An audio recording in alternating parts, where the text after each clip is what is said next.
அனைவருக்கும் வணக்கம். இது சாரதி லா ஸ்டடீஸ். சாரதி லா ஸ்டடீஸில் பிஎன்எஸ்எஸ்ல நம்ம பார்க்கக்கூடிய அடுத்த video bond for appearance. Section 91 of BNSS define பண்ணி சொல்லுது what is bond for appearance. கேள்விப்பட்டிருப்போம், நிறைய இடத்துல பாண்டுன்ற வார்த்தை நிறைய கேள்விப்பட்டிருப்போம். எல்ஐசி பாண்டு கேள்விப்பட்டிருப்போம், மியூச்சுவல் பாண்டு கேள்விப்பட்டிருப்போம், போஸ்ட் ஆஃபீஸில் நிறைய பாண்டு இருக்குது அதெல்லாம் கேள்விப்பட்டிருப்போம், பெயில் பாண்டு கேள்விப்பட்டிருப்போம். இது என்ன பாண்ட் ஃபார் அப்பியரன்ஸ்னால் என்ன, அதற்கும் இதற்கும் எதனா ரிலேஷன்ஷிப் எதனா இருக்கா அப்படின்னு கேட்டிங்கன்னா இருக்குது, இல்லைன்னா சொல்ல முடியாது. பாண்டுன்ற வார்த்தை எல்லாத்துக்கும் பொதுவான ஒரு வார்த்தை தான். இந்த ஒரு 4 லைனை படிக்கும்போது பார்த்திங்கன்னா அதற்கும் இதற்கும் ரிலேஷன்ஷிப் இருக்கா இல்லையான்றதை நம்ம கொஞ்சம் புரிஞ்சிக்கலாம். குற்றவாளி, குற்றம் சுமத்தப்பட்ட குற்றவாளி நீதிமன்றம் அல்லது போலீஸ் முன்னிலையில் தேவையான போதெல்லாம், இதுதான் இந்த இடத்துல முக்கியமான விஷயம், எப்பெல்லாம் நீடு இருக்கோ, எப்பெல்லாம் ஆனரபிள் கோர்ட்டுக்கோ இல்லை போலீஸுக்கோ நீடு இருக்கோ அப்பெல்லாம் ஆஜராக ஒப்புக்கொண்டு எழுத்து மூலம் அளிக்கும் ஆவணம் கண்டிப்பாக ரிட்டனில் மட்டும்தான் இருக்கணும், ஓரலில் இருக்கக்கூடாது. ஏன்னா பாண்டுனாவே அப்படித்தான், எல்லாமே ரிட்டனில் தான் இருக்கணுன்றது மேண்டட்டரி. ஒரு சில விவகாரங்கள் மட்டும் ஓரலில் இருக்கலாம். ஸோ எழுத்து மூலம் அளிக்கும் ஆவணம் பாண்ட் ஃபார் அப்பியரன்ஸ், அவ்வளவே தான். இது பணம் கொடுத்து நீதிமன்றத்தில் வாங்கும் ஒரு பத்திரமாகும். நம்ம நினைக்கிற மாதிரியான பத்திரம்லாம் கிடையாது. இது பணம் கொடுத்தா கொடுத்துருவாங்கன்னு ஆனரபிள் கோர்ட்டு பார்த்திங்கன்னா நினைக்கணும், ஆனரபிள் கோர்ட்டுக்கிட்ட நம்ம கேட்கணும். இந்த மாதிரி இருந்தால் மட்டும்தான் அது ஒர்க் அவுட் ஆகும். சும்மா கேட்ட உடனே அது விற்கிற பொருள் அப்படின்ற மாதிரி நினச்சிக்க கூடாது. மேலும் ஆஜராக தவறினால், அப்போ அவ்வாறு வாங்கப்பட்ட அந்த பாண்டு வாங்கி வச்சுக்கிட்டாரு, ஒரு 10,000 ரூபான்றது பாண்டு செக்யூரிட்டி பாண்டாக இருக்கும். அது எதற்காகனா இவர் அப்போ தான் வந்து ஆஜராவார்ன்ற ஒரு கான்செப்டுக்காக அந்த மாதிரி வாங்கி வைக்க பாண்டை வச்சுக்கிட்டு இவர் ஆஜராக தவறினால் அந்த பணம் பார்த்திங்கன்னா அரசுக்கு சொந்தமாகும், கொடுக்க மாட்டாங்க. ஏன்னா இவர் அந்த எழுத்து மூலமாக கொடுக்கப்பட்ட விஷயம் கான்ட்ராக்டில் ப்ரீச் ஆகிட்டார், தவறிட்டார். அதன் காரணமாக இப்போ உங்களுக்கு புரிய வந்திருக்கும் நம்ம எதை நோக்கி பயணிக்கிறோம், பாண்டு ஃபார் அப்பியரன்ஸ்னால் எதை நோக்கி பயணிக்கிறோன்னு. இன்னும் கொஞ்சம் தெளிவாக புரிஞ்சிக்கணுன்னா இன்னும் கொஞ்சம் டெப்த்தாக உள்ளே போகலாம். இந்த ஒரு இல்லுஸ்ட்ரேஷன் பேஸ்டு பேராகிராஃபை படிக்கும்போது உங்களுக்கு புரிய வரும். கண்டிப்பாக இதை உங்களுடைய ஆன்சர் ஷீட்டில் எழுதுங்க. ரொம்ப ரொம்ப ஈஸியான கான்செப்டும் கூட, அது மட்டும் இல்லாமல் மிக முக்கியமான தேவையான கான்செப்டும் கூட. நம்ம ஒரு ஜேஎம்மில் ப்ராக்டிஸ் பண்ணுறோம், ஒருத்தருக்கு பாண்டு கொடுக்குறோம், ஒருத்தருக்கு சூரிட்டி கொடுக்குறோம்லாம், இதெல்லாம் நம்ம நினைவில் வச்சுக்கணும். ஆனரபிள் கோர்ட்டை பார்த்து நம்ம கேட்கலாம், யுவர் ஆனர் நாங்கள் பாண்டு கொடுக்க தயாராக இருக்கும், பாண்டு ஃபார் அப்பியரன்ஸ் கொடுக்க தயாராக இருக்கும், ஆனரபிள் கோர்ட் அதை ஏற்றுக்கணும் அப்படின்ற மாதிரி நம்ம ஒரு வார்த்தையை கேட்கலாம். அதை கேட்டுட்டு அவர் ஒத்துக்கிட்டாருன்னா உடனே ஒரு பாண்ட் ஃபார் ஒரு மெமோ ஒன்று போட்டு அதுக்கு ஒரு பாண்ட் ஃபார் பெயில்னு ஒன்று இருக்கும், அதை வாங்கி நம்ம போட்டுட்டு அந்த குற்றவாளி வந்து ரிமாண்ட்லேருந்து தப்பிக்கிறதுக்கு வாய்ப்பு, அதாவது வாரண்ட்லேருந்து தப்பிக்கிறதுக்கு ஒரு வாய்ப்பை ஏற்படுத்தி கொடுக்கலாம். இதெல்லாம் தெரிஞ்சு வச்சுட்டா மட்டும்தான். இந்த இல்லுஸ்ட்ரேஷன் பேஸ்டு நான் படிக்கிறேன் பாருங்கள். சுரேஷ் மீது ஒரு சிறிய திருட்டு குற்றச்சாட்டு புனையப்பட்டிருக்கிறது. அவர் வந்து பார்த்திங்கன்னா ஏதோ திருடிடுறாரு, அதன் காரணமாக அவர் மேலே திருட்டு குற்றச்சாட்டு வந்துடுது. ஆனரபிள் மஜிஸ்ட்ரேட் நீதிமன்றத்தில் ஆஜராகுமாறு சம்மன் அனுப்பப்படுகிறது. ஜேஎம் கோர்ட்லேருந்து ஒரு சம்மன் போகுது சுரேஷுக்கு. விசாரணை நாளில் சுரேஷ் நீதிமன்றத்தில் ஆஜராகிறார். சரியாக அந்த சம்மனை வாங்கிக்கிறாரு.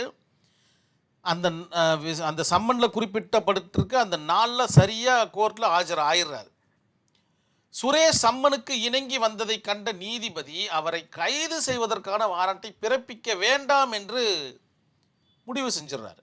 எதற்கு கொடுக்கணுமோ ஒரு வாரண்டை நம்ம ஏன் கொடுக்கணும், வேண்டாம், இவரை வந்து சரியான நபராக இருக்கார், அதன் காரணமாக இவருக்கு வேறு எதனா ஒரு வாய்ப்பு கொடுக்கலான்றதுக்காக அதற்கு பதிலாக சுரேஷை ஒரு பத்திரத்தில் கையெழுத்திடுமாறு நீதிபதி கேட்டுக்கொள்கிறார்.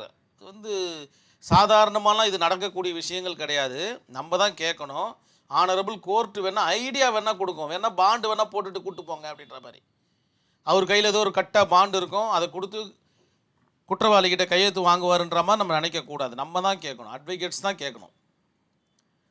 மேலும் அவரது வழக்கு தொடர்பான அனைத்து எதிர்கால விசாரணைக்கும் அவர் நீதிமன்றத்தில் ஆஜராவார் என உறுதியளிக்கிறார். அந்த பாண்டில் அவர் சிக்னேச்சர் போட்டார்னா அந்தந்த டேட்டு, அந்தந்த அட்ஜுடிகேஷன் டேட்டு பிரகாரம் அவர் ஆஜராகணும்னு அவர் உறுதி அளிச்சிடுறாரு.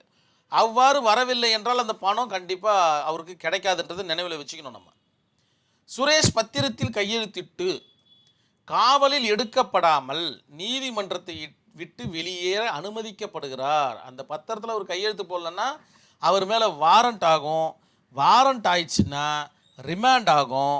போலீஸ் பார்த்தீங்கன்னா ஜெயிலுக்கு கூட்டு போயிடுவாங்க. இதுதான் பார்த்தீங்கன்னா கான்செப்ட். அந்த போலீஸ்க்கு வந்து ஜெயிலில் அடைக்காமல் இருப்பதற்கு உண்டான இந்த விஷயத்துக்கு பேர் தான் பாண்ட் ஃபார் அப்பியரன்ஸ். உங்களுக்கு புரிய வந்திருக்கும். இந்த பாண்டில் நிறைய டைப் இருக்குது. நம்ம பெயில் கொடுக்கும்போது சூரிட்டி நிறுத்துவோம் பார்த்தீங்களா, அதுவும் ஒரு வகையான பாண்டு தான். கேஷ் பாண்டு, கேஷை கட்டிட்டு இதில் சொல்கிற மாதிரி கேஷை கட்டிட்டு போகிறது.